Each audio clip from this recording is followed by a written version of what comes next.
Smart tax strategy isn't just about deductions. It's also about building tax-advantaged wealth for the long term. Most business owners are focusing on reducing their tax liability today, which is a very admirable venture, and I suggest you try it out sometime, but they completely overlook what they're doing for the long term. Tax strategy, it's about reducing tax today, but what is that costing us in the long run? So many people overlook that. They kick the can. They don't want to think about retirement. They're just caught in the today. Completely leave retirement out the door. And even further, for today's conversation, don't understand how a spouse could help them for their retirement future, their joint retirement, family wealth future. And if you're watching this and you're a business owner who has a spouse who is actually doing legitimate work in the business, today you're going to understand why it might make sense to jump in and put them on payroll. A strategy that, when done right, completely legal under the tax code.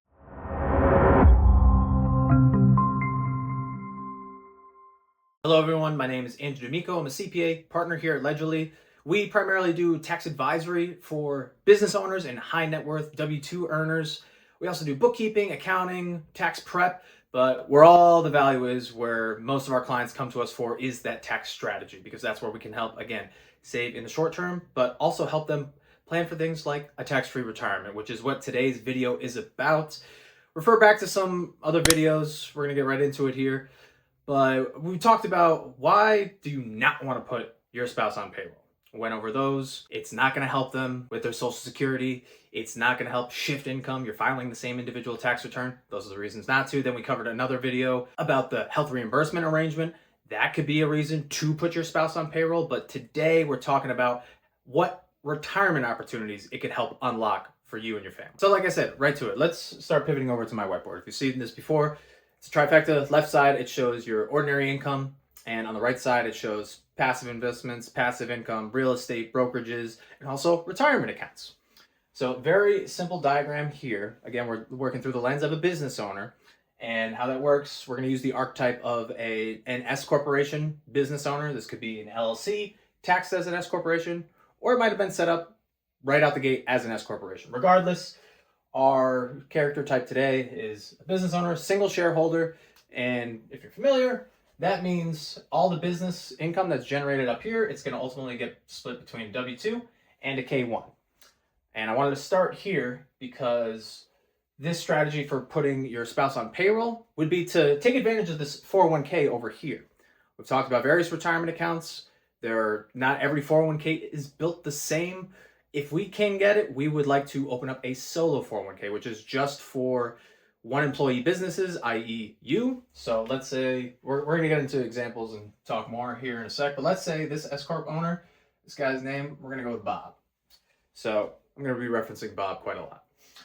Bob, he's got his business. He is the single shareholder. He is the only employee. He does not have outside employees. He has nobody else on payroll. The tax code, the IRS, will allow you to open up a solo 401k. In our eyes, these beat all other 401ks out there. Let's say you've had a day job in the past.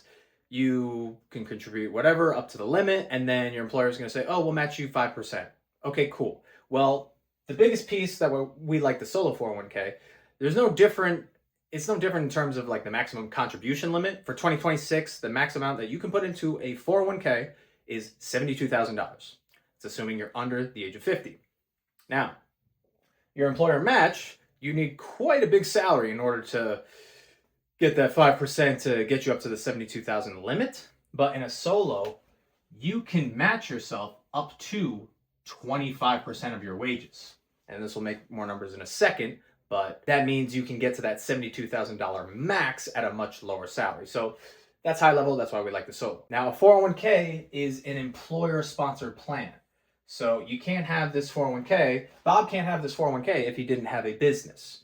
You could have a solo in a partnership, in an LLC, and even in a sole proprietorship. But again, we're working through an S-corp. Bob's got his solo 401k set up. It's sponsored by his S corporation. Great. Bob has earned income, right, via this W-2. You need earned income to play in the 401k. You also need to be hired by the employer that's sponsoring the plan. So Bob's checking those boxes. And I'd be remiss if I didn't speak about it a little bit, but check out our other videos. The idea why we would implement an S-corp in the first place for clients, the first thing before retirement strategies, is the idea is we want to lower our W-2 amount and increase the K-1 amount as a percentage of your total net income from the business, because The W-2 is what pays self-employment tax between you and your employer, which is, in that case, Bob and himself, the business. It's 15.3% of whatever this W-2 would be, but that is not on the K-1.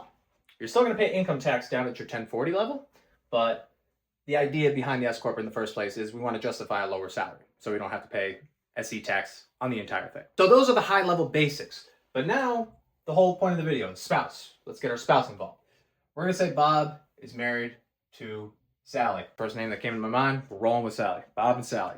So what we see time and again with business owners is Bob's working in the business. He's the breadwinner. Maybe Sally, stay-at-home mom, or maybe she works part-time, but she doesn't have access to a retirement account, yet she's genuinely helping in the business in some capacity. Maybe it's a full-time role where, again, maybe she's handling the phones, maybe she's managing emails, booking calls, handling his calendar, or involved in some sort of way, and Bob isn't paying her anything. He's just he's taking care of all their expenses through distributions from the business or from this W-2 salary, which is great, and there's nothing wrong with that. But if we want to increase, if we want to get more than that $72,000 limit into a retirement plan in a given year, then why don't we get Sally involved? She's already doing things for the business. One of the big mistakes that people think or run into when they put their spouse on payroll is they're not doing anything in the business and they're just doing like a paper payroll.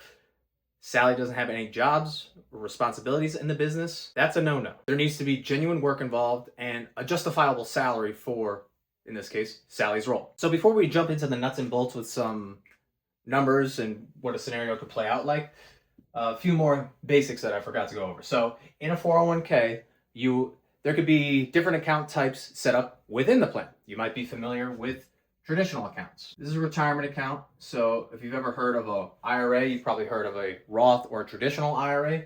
You can have those account types within your 401k. There's also this account called the after-tax account, which will come into play later. But my point being that all three of these accounts could be set up and available to an employee who's participating in the 401k. High level, traditional, you get a tax deduction today, but when you take monies out in retirement, you're getting taxed on it. Roth is the complete inverse. You get no deduction, but all your earnings and the growth over the years at retirement, when you begin taking those monies out, they're going to be tax-free, which is what we love. And then that after tax is kind of a hybrid. If you're funding that account, you do not get any tax deduction for it. So because of that, when monies from that after tax come out in retirement, there's no tax on it, but the earnings on any of those contributions that you made to that plan, the earnings in that account will get taxed. So you'll see why we suggest, hey, on day 2, we want to have it allowable in the plan, but typically if we use this account, it's just to hit that max number of 72K, and then we would convert it to Roth on day 2, right? Because we want that tax-free bucket. But that's kind of high level on 401k plans. And then in terms of contribution limits, I've alluded to it before, but I'm going to get us some space here. You heard me say for 2026, the total amount you can put in is $72,000. Great. So how do we get to $72,000? Well, first off is your employee deferral that's on the W-2. As the employee, EE, in 2026, you can contribute up to $24,500. Let's say we take that off the top line. What does that mean? Okay, well, we can put away another $47,500 into this plan, but how do we do that if the employee already maxed out their piece? Enter in the company match, which I alluded to in a solo, could be up to 25%. But as you'll see in my examples here in a second, this is going to be between a combination of, I'll write it over here, the match portion from your employer. If you also want to reach that 72, maybe at a lower W-2 amount, it's also going to come through that after-tax account. So that's where we're headed. Let's go ahead and get some more space here. And let's give Bob and Sally some numbers, shall we? So let's say Bob's business this year, his S-corp net income, he's got gross receipts coming in, he's wheeling and dealing, he's closing sales, or he's booking calls, or he's selling whatever he's selling. His business is doing well. And then he's got all of his expenses, operating expenses. At the end of the day, he nets out $500,000. Bob, hats off to you. You done good. But now that's not considering his payroll or his match into the 401k plan or even Sally's pieces. So let's say we assume or we assess his reasonable compensation, a separate topic, but we have to justify a reasonable W-2 salary so the IRS can collect their FICA taxes. Let's say Bob's W-2 comes out to be 100K. So that's going to reduce that net income by that amount. Let's go a step further though and say, hey, back to the 401k plan, he's got a 25% match that he can give himself. That's not included in his W-2 salary. It's based off of it, and it's a benefit and a deduction to the business. For those of you at home, what's 25% of $100,000? $25K. Man, you guys are good. Say ER match. So that's going to be another deduction to the business. So right now we're looking at about net income of $375,000, and we're getting at least $25K into retirement account. But now what about Sally? Well, we're going to put Sally on payroll. And maybe we don't want, even though we're netting over $300,000, closer to $4, maybe we don't want to try and put away, a full 72 for Sally. Because you got to remember, the higher your salary goes, the more FICA taxes you're paying. Maybe we just want to get started. We say, you know what, let's give her a minimum salary and let's just defer her whole amount, right? Our 24.5. But to make numbers easy, let's say we can justify her job applicable salary would be about $25,000 for the year. Okay, great. Now, if we're going to give Bob a 25% match under 401k plans, you have to do the same match for anybody else in the plan. Doesn't matter if it's a solo, doesn't matter if it's a group, but it cannot be discriminatory. So if Bob got 25% of his W-2, then Sally's match also needs to be 25% of her W-2, which in this case comes out to 6.25K. Ugly with a decimal point, but you get the idea. And I'm oversimplifying this. There's going to be some payroll taxes that are going to be deducted by the business. Then the other half is through the paycheck. But let's just keep it high level. And let's say we take out all these deductions. And at the end of the day, 3. So go back to my picture before. And then that K1, that's going to be Bob's K1 amount. That's avoiding self-employment tax. That goes down and is reported on his 1040. And then we know also for their personal picture, they're married, but they also got W-2s, right? So that means this amount and this amount, 125, will also be coming down to their 1040. Because again, I reiterate, the match portion are actually deductions to the business. So that reduces the 500, the salaries reduce it, and that's where we get to that K1 amount. So that's all well and good. But I want to get into the mechanism on the retirement account itself, the 72,000, and we'll clean up a little bit more. So we know this is our limit, and keep in mind that we know W-2s where Bob had 100 and Sally had 25. Let's go with Bob here. Let's assume that he did his employee contribution.